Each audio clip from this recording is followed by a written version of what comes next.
malam hari ini tetap diberikan keberkahan kesehatan baik jasmani maupun rohani. Nah, saya akan membahas tentang yang kemarin dulu tentang support, resisten, dan trendline. Teman-teman sudah paham ya? Ya secara garis besarnya kalau trend up itu seperti ini, yang sebelah kiri ini. Ya.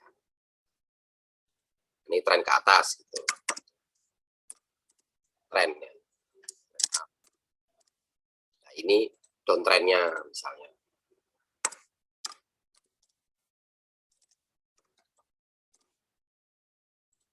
Jadi kalau kita melihat posisi tren seperti ini, tren yang ini itu jadikan support, itu bisa dijadikan support. Nah, begini ini. Ini cara gambarannya itu begini. Ya. Ini pun sama kebalikannya. Ya. Ini saya hanya mengulas. Jadi untuk probabilitas kita entry itu yang pertama harus perlu dipahami adalah pertama tren. Ya. Trend line, kemudian support resisten, kemudian pola candle. Kemarin sudah saya sampaikan ada 9 ciri yang pasti untuk candle penerusan posisi reversal. Jadi kalau misalnya seperti saya contohkan kemarin seperti ini gambarnya secara singkat.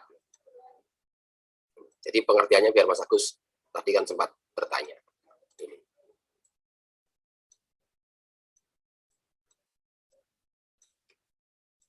Ini posisi downtrend. Kalau ini berubah warna hijau di atas seperti ini, berarti ini namanya morning.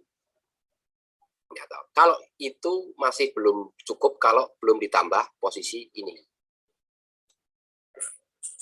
Nah, posisi ideal buy-nya itu di sini. Syarat pembalikan itu ada 3. Ada 3 syarat. Yang pertama itu dia di posisi support. Ini. Ya. Support. Kedua, ada candle yang berlainan warna atau star atau morning doji star. Gitu ya. Misalnya begini nih. Nah, kalau sudah muncul seperti ini, jadi kalau cuma hanya satu begini nggak boleh. Ini risknya terlalu gede.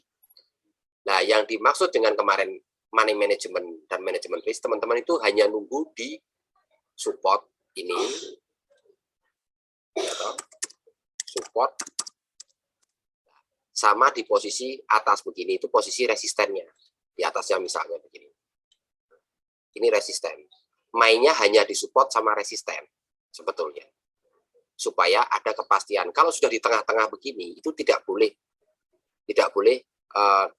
main. Kita sudah mengalami keterlambatan untuk melakukan entry. Nah, ini yang kadang-kadang sering orang dilakukan, kesalahannya di sini. Jadi fungsi daripada support resisten salah satunya adalah menunggu momen di area itu. Jadi bukan memastikan untuk terjadi pembalikan, bukan, tetapi harus ada konfirmasi dulu. 1, ada support. Kedua, ada perbedaan warna atau morningnya, terus kemudian ada konfirmasinya. Ini baru dikatakan sah untuk melakukan pembalikan. Nah, tetapi ini juga harus teman-teman melihat, bukan sampai pembalikan sampai sejauh sampai ke atas, bukan.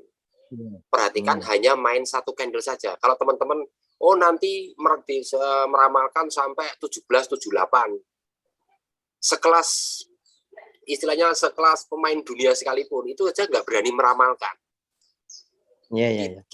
Kita berani meramalkan. Tidak ada ramalan yang akurat di dalam dunia candle kecuali price action yang terbentuk.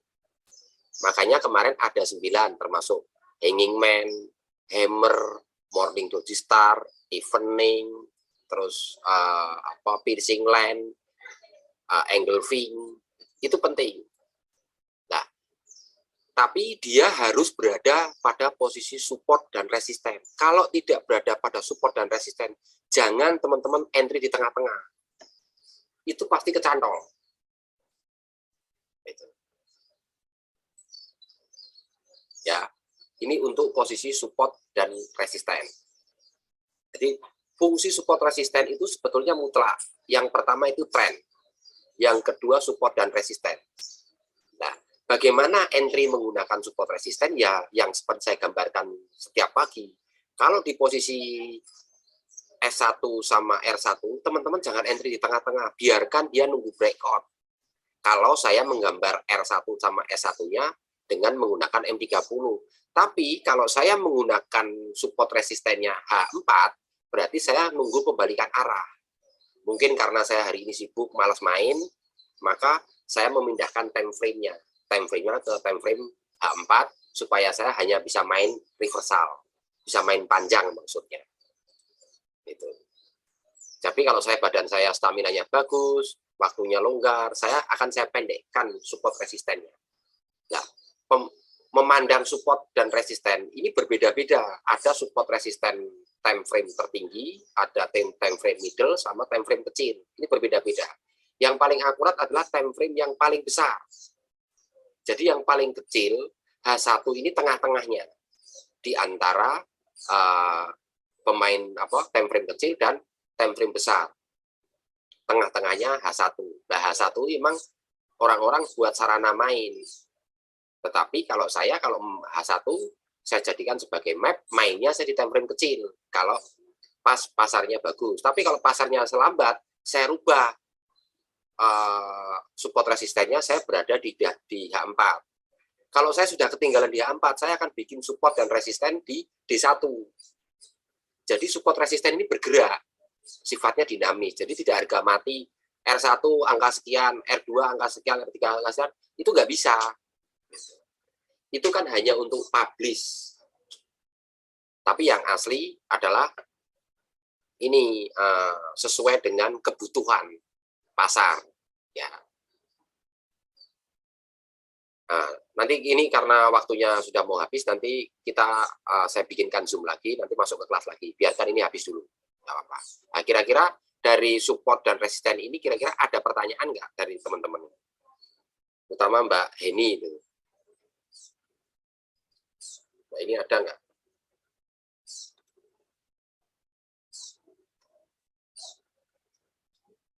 Halo, Mbak Heni.